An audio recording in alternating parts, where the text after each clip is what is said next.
Chapter 2 of The City at World's End by Edmond Hamilton. The City at World's End.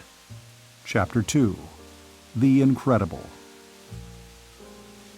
The rest of the staff was waiting for them when they came back into the lab grounds.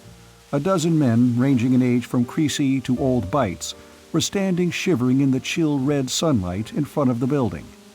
Johnson was with them, waiting for his answer. Hubble looked at him and at the others. He said, "I think we'd better go inside." They did not ask the questions that were clamoring inside them. Silently, with the jerky, awkward movements of men strung so taut that their reflex centers no longer functioned smoothly, they followed Hubble through the doorway. Keniston went with them, but not all the way. He turned aside, toward his own office, and said, "I've got to find out if Carol is all right." Hubble said sharply, "Don't tell her yet, Ken. Not yet." "No," said Keniston. "No, I won't." He went into the small room and closed the door. The telephone was on his desk and he reached for it, and then he drew his hand away.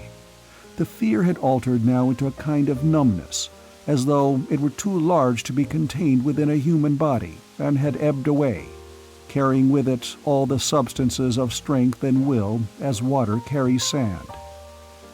He looked at the black, familiar instrument and thought how improbable it was that there should still be telephones, and fat books beside them with quantities of names and numbers belonging to people who had lived once in villages and nearby towns, but who were not there anymore.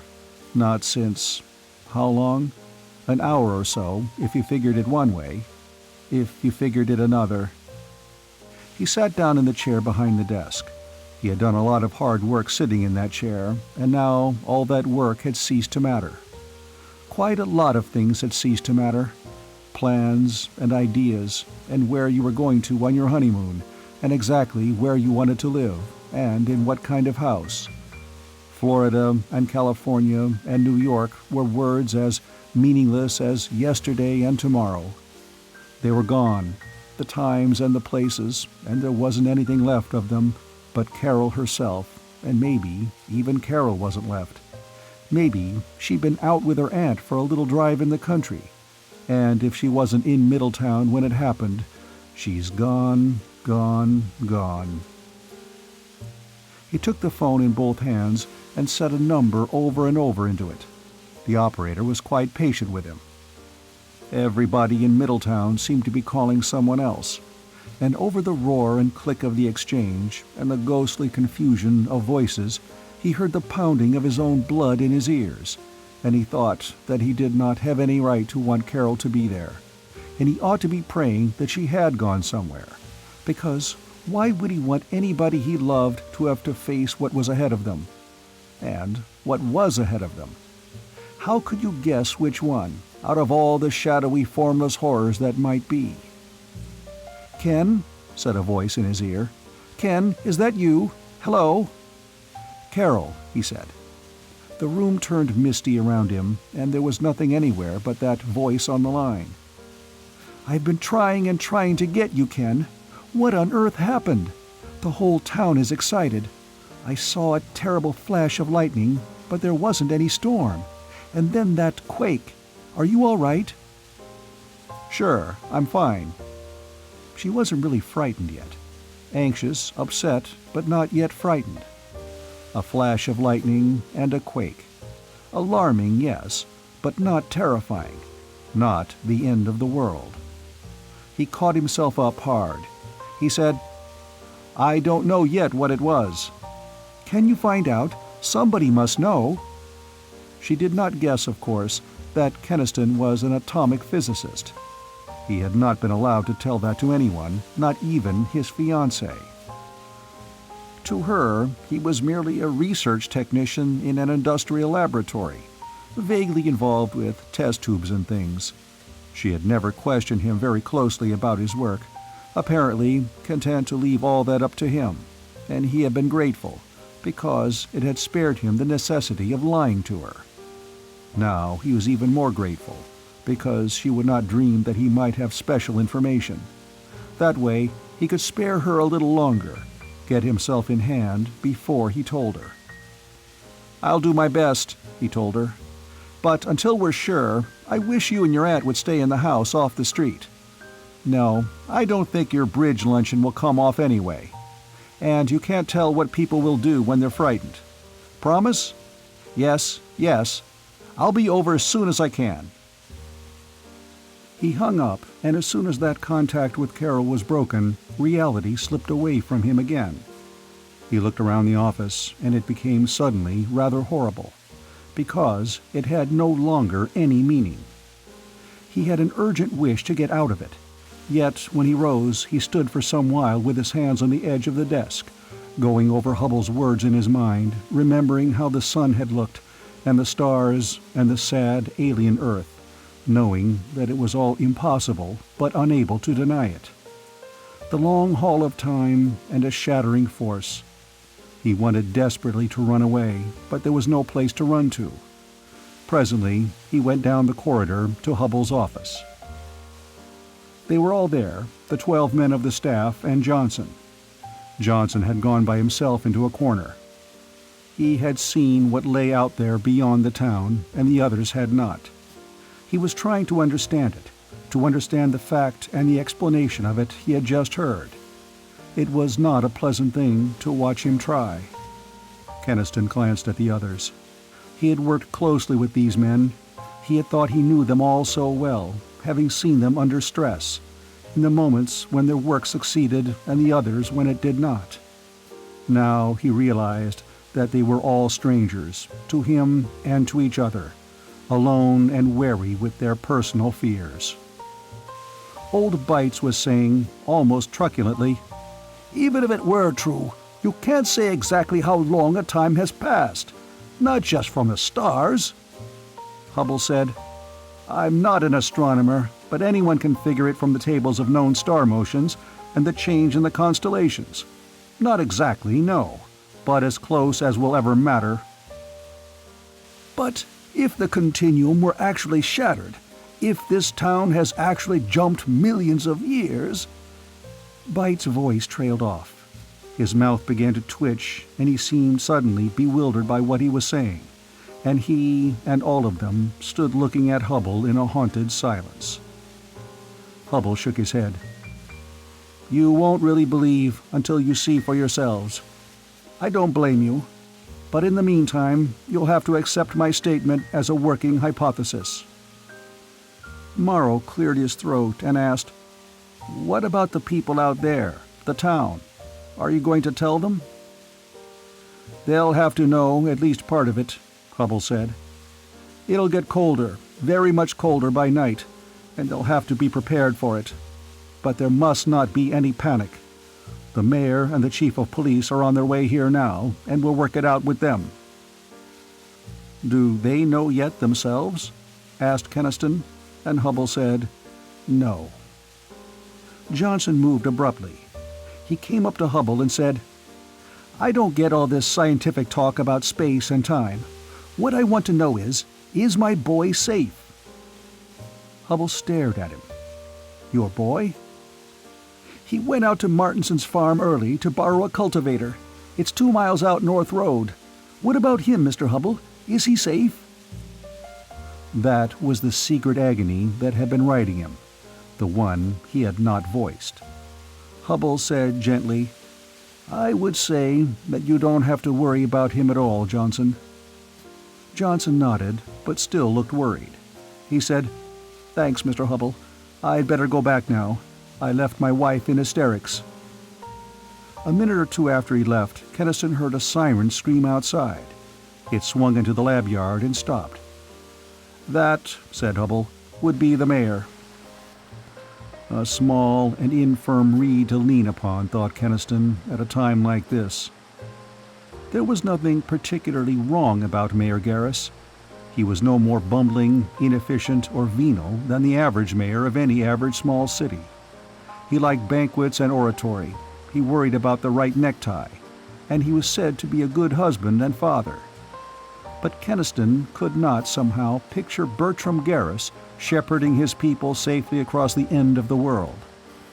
He thought so even less when Garris came in, his bones well padded with the plump pink flesh of good living, his face the perfect pattern of the successful little man who was pleased with the world and his place in it. Just now he was considerably puzzled and upset, but also rather elated at the prospect of something important going on. Keimer, the chief of police, was another matter. He was a large, angular man with a face that had seen many grimy things and had learned from them a hard kind of wisdom. Not a brilliant man, Keniston thought, but one who could get things done.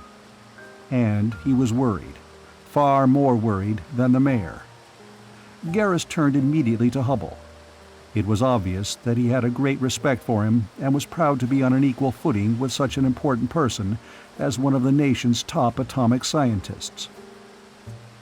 "Is there any news yet, Dr. Hubble? We haven't been able to get a word from outside, and the wildest rumors are going around. I was afraid at first that you might have had an explosion here in the laboratory, but—" Keimer interrupted him. "Talk is going around that an atomic bomb hit here, Dr. Hubble. Some of the people are getting scared. If enough of them get to believe it, we'll have a panic on our hands. I've got our officers on the street soothing them down, but I'd like to have a straight story they'll believe." "Atomic bomb," said Mayor Harris. "Preposterous! We're all alive, and there's been no damage. Dr. Hubble will tell you that atomic bombs—" For the second time he was cut short. Hubble broke in sharply. "We're not dealing with an ordinary bomb, and the rumors are true as far as they go." He paused and went on more slowly, making every word distinct. "A superatomic was exploded an hour ago, for the first time in history, right here." He let that sink in. It was a lingering and painful process, and while it was going on, Keniston looked away, up through the window at the dusky sky and the sullen red sun, and felt the knot in his stomach tighten. We were warned, he thought. We were all warned for years that we were playing with forces too big for us. "It didn't destroy us," Hubble was saying. "We're lucky that way. But it did have certain effects." "I don't understand," said the mayor piteously. "I simply don't. Certain effects? What?" Hubble told him with quiet bluntness. The mayor and the chief of police of Middletown, normal men of a normal city, adjusted to life in a normal world, listening to the incredible. Listening, trying to comprehend, trying and failing, and rejecting it utterly. "That's insane," said Garrus angrily. "Middletown thrown into the future? Why, the very sound of it! What are you trying to do, Dr. Hubble?" He said a great deal more than that. So did Keimer. But Hubble wore them down. Quietly, implacably, he pointed to the alien landscape around the town. The deepening cold, the red, aged sun, the ceasing of all wire and radio communication from the outside. He explained, sketchily, the nature of time and space, and how they might be shattered. His scientific points they could not understand, but those they took on faith, the faith which the people of the 20th century had come to have in the interpreters of the complex sciences they themselves were unable to comprehend. The physical facts they understood well enough, too well once they were forced to it. It got home at last. Mayor Garrus sank down into a chair, and his face was no longer pink, and the flesh sagged on it. His voice was no more than a whimper when finally he asked, "What are we going to do?" Hubble had an answer ready, to a part of that question at least. "We can't afford a panic. The people of Middletown will have to learn the truth slowly. That means that none of them must go outside the town yet, or they'd learn at once. I'd suggest you announce the area outside town is possibly radioactive contaminated and forbid anyone to leave." Police Chief Keimer grasped with pathetic eagerness at the necessity of coping with a problem he could comprehend. "I can put men and barricades at all the street ends to see to that. And our local National Guard company is assembling now at the armory," put in Mayor Garrus. His voice was shaky, his eyes still stunned. Hubble asked, "What about the city's utilities?" "Everything seems to be working. Power, gas, and water," the mayor answered. They would, Keniston thought. Middletown's coal steam electric generation plant and its big water tower and its artificial gas plant had all come through time with them. "They and all food and fuel must be rationed," Hubble was saying. "Proclaim it as an emergency measure." Mayor Garris seemed to feel a little better at being told what to do. "Yes, we'll do that at once." Then he asked timidly, "Isn't there any way of getting in touch with the rest of the country?" "The rest of the country," Hubble reminded him, "is some millions of years in the dead past. You'll have to keep remembering that." "Yes, of course. I keep forgetting," said the mayor. He shivered and then took refuge in the task set him. "We'll get busy at once." When the car had borne the two away, Hubble looked haggardly at his silent colleagues. "They'll talk, of course. But if the news spreads slowly, it won't be so bad. It'll give us a chance to find out a few things first." Creasy began to laugh a little shrilly. "If it's true, this is a side-splitting joke. The whole town flung into the end of the world and not even knowing it yet. All these 50,000 people, not guessing yet that their cousin Agnes in Indianapolis has been dead and dust for 1,000,000 years." "And they mustn't guess," Hubble said. "Not yet. Not until we know what we face in this future Earth." He went on, thinking aloud. "We need to see what's out there outside the town before we can plan anything. Keniston, will you get a jeep and bring it back here? Bring spare gasoline and some warm clothing, too. We'll need it out there. And Ken, bring 2 guns. End of Chapter 2.